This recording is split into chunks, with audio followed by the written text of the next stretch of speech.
Hello everyone, this is Keith from JMGO US.rocks. I'm going to answer a couple of questions from users on our video page, or viewers, subscribers. And first one is from Metrofun, and it's about the lag test that we did the video on the other day. I thought I'd do the same test that he did here, just basically clicking on a web page and moving it around and showing you how fast it is. I think that's a good test. You can see there's very little lag in here, if any. The N7 is very responsive, very clear. The graphics are the best that I've seen so far from a JMGO short throw projector. It's not a laser. And I've got this one on a mono stand, sitting approximately, I don't know, probably 10 feet from the wall. I have a giant picture. I think I've got it brought down somewhat, and I'll show you that in the menu setting here in a few minutes. So Metrofun, hopefully that'll take care of your lag test question. And let's move on to the menu for the other subscriber that was asking the question. So I go back to the main menu. These main menus are all the same. There is differences within the menus between the projectors, but for the most part they're the same. They all have the same basics and a few additions. So let's start with the settings side. We have a Wi-Fi setting that we can go to, where we can pick up all of our different Wi-Fi connections and connect to the one we want. And then we also have a wired connection option that'll allow us to put the Ethernet in. And then there's a Bluetooth a function that'll allow you to turn the Bluetooth on, and it shows you the device name. You can make it discoverable or not discoverable, and you can do a refresh.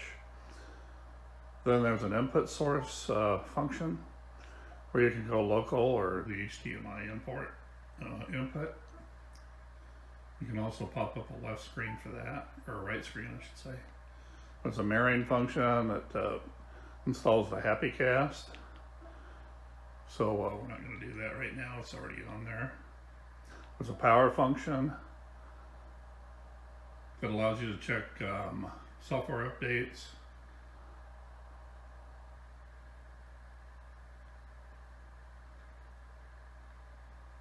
And then it also allows you to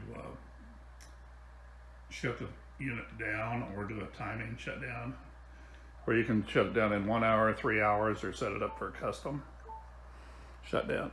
And then the image setting is probably the most detailed.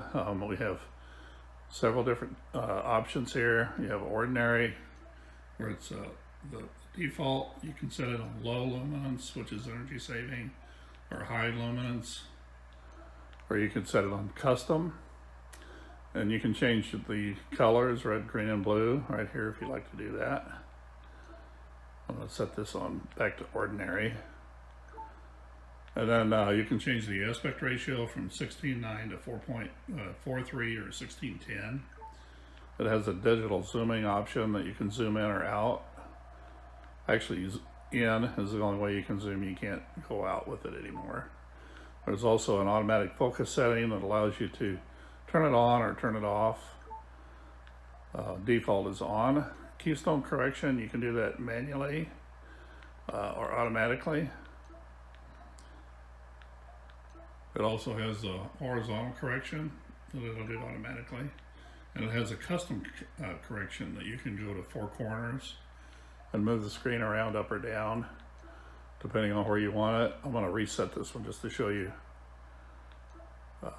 Well, you can move it. Let me try this. You can move it in.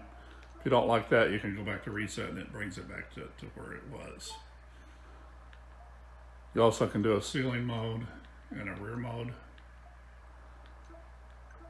for the projection. The sound, you can turn through the speaker of the unit, or through the raw or the PCM, which is outputs to your sound systems, through SPDIF output on the back of the N7.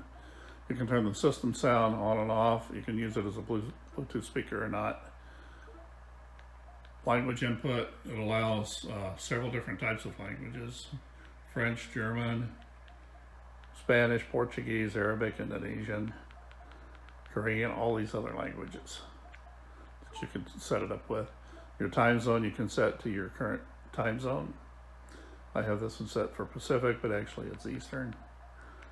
So since we live in Indiana, change it to Eastern time. Keyboard input method, there's only one choice. In the future, they may add choices to that. And then general setting, you can clean the cache if it needs it. It has an auto start feature that lets you start up on any app that you like. You can change the theme wallpaper, or you can add your own custom wallpaper. Software update, it allows you to go to the factory reset or check for software updates online. So this is the about function, and it basically tells you all of the details about the projector, the system version, the UI version, MAC address, RAM available, so on and so forth. So I'll show you the settings for the video. In order to access those, you need to be playing a video.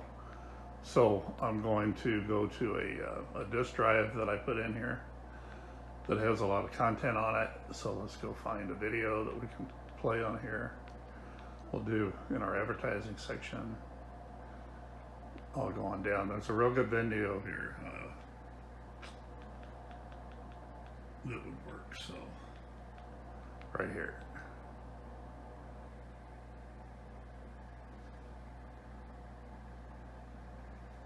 So what happens is when you're playing your video or on your game or on your cable TV, you can press the dead center bottom button